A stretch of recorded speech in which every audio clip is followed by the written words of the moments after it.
Firman Tuhan hari ini terambil dari kitab Yesaya pasal 30 ayat 1 sampai dengan 17. Bukan Mesir tetapi Tuhan yang memberi pertolongan.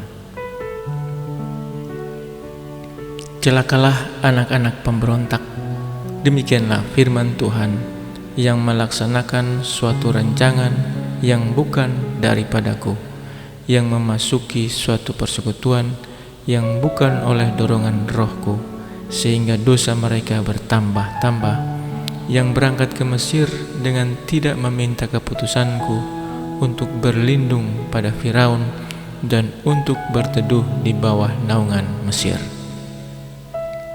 Tetapi perlindungan Firaun akan memalukan kamu, dan perteduhan di bawah naungan Mesir akan menodai kamu. Sebab sekalipun pembesar-pembesar Yerusalem sudah ada di Soan, dan utusan-utusannya sudah sampai ke Hanes, sekaliannya akan mendapat malu, karena bangsa itu tidak dapat memberi faedah kepada mereka, dan tidak dapat memberi pertolongan atau faedah, melainkan hanya memalukan, bahkan mengaibkan mereka. Ucapan ilahi tentang binatang-binatang di tanah Negeb, melalui suatu negeri yang penuh kesesakan dan kesempitan, tempat singa betina dan singa jantan yang mengaum, tempat ular beludak dan ular naga terbang.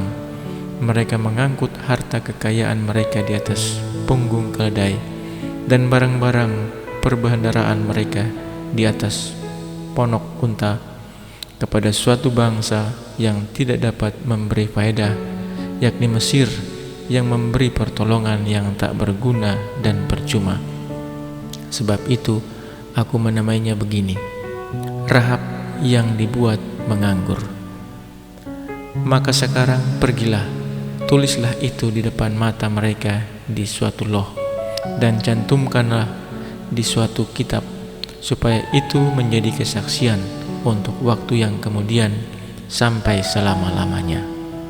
Sebab mereka itu suatu bangsa pemberontak, anak-anak yang suka bohong, anak-anak yang enggan mendengar akan pengajaran Tuhan, yang mengatakan kepada para tukang tilik, jangan menilik, dan kepada para pelihat, janganlah lihat bagi kami hal-hal yang benar, tetapi katakanlah kepada kami hal-hal yang manis.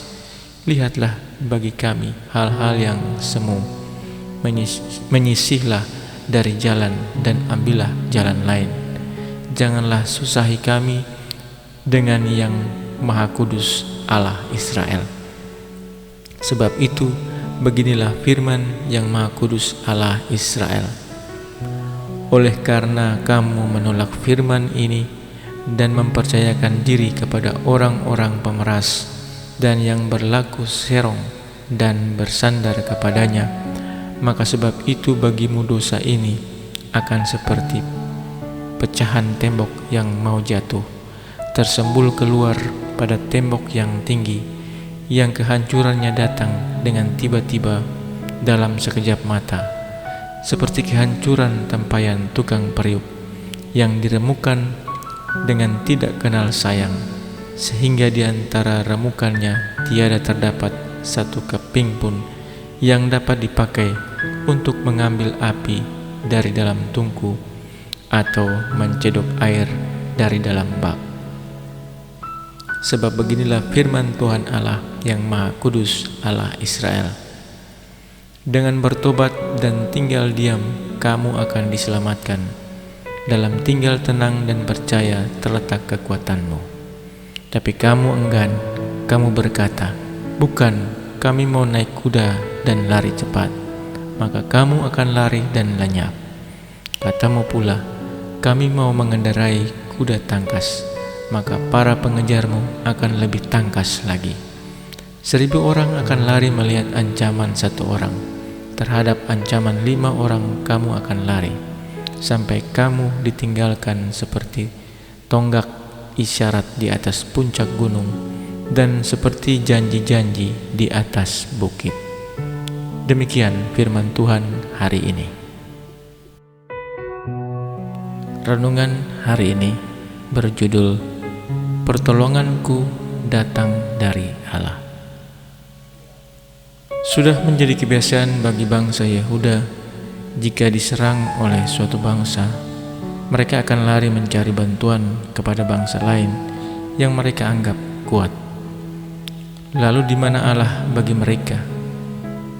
Allah dipandang mereka sebagai yang tidak dapat dipercaya, mampu mengalahkan bangsa musuh, seakan-akan manusia lebih kuat dari Allah. Mereka ibarat remaja yang lebih percaya kepada sahabat sebaya daripada kepada orang tua sendiri. Mereka adalah sahabat yang dapat dipercaya daripada Allah. Yehuda mengadakan perjanjian politik dengan Mesir untuk menghadapi bangsa Asyur, dan ini sebuah pemberontakan serius terhadap Allah. Ia membuat pertolongan Mesir tidak ada gunanya. Yehuda pasti menyesal dan gagal. Hal ini sudah diingatkan oleh Nabi Yesaya jauh sebelumnya. Berharap kepada Mesir ibarat berharap kepada Rahab yang menganggur, yaitu monster purba yang dikalahkan oleh Baal dalam legenda kuno. Ketika Nabi mengingatkan, pemimpin Yehuda justru melawan dan melarang. Mereka tidak mau mendengar penglihatan Nabi. Mereka hanya mau menerima berita yang manis saja. Yehuda tidak ingin mendengarkan perkataan apapun, walaupun itu berasal dari Allah. Mereka sudah menetapkan keputusan untuk tetap bersandar kepada kekuatan Mesir. Apa yang terjadi? Yehuda akan diremukkan seperti periuk. Sesungguhnya berita penghukuman dari Tuhan bertujuan untuk menyatakan kasih. Ia mau mereka bertobat dan tinggal diam di dalam Allah, jangan pergi kepada bangsa lain. Dengan tinggal diam di dalam Allah ada kekuatan dan mereka akan selamat. Tetapi mereka lebih percaya kekuatan kuda dan kereta Mesir.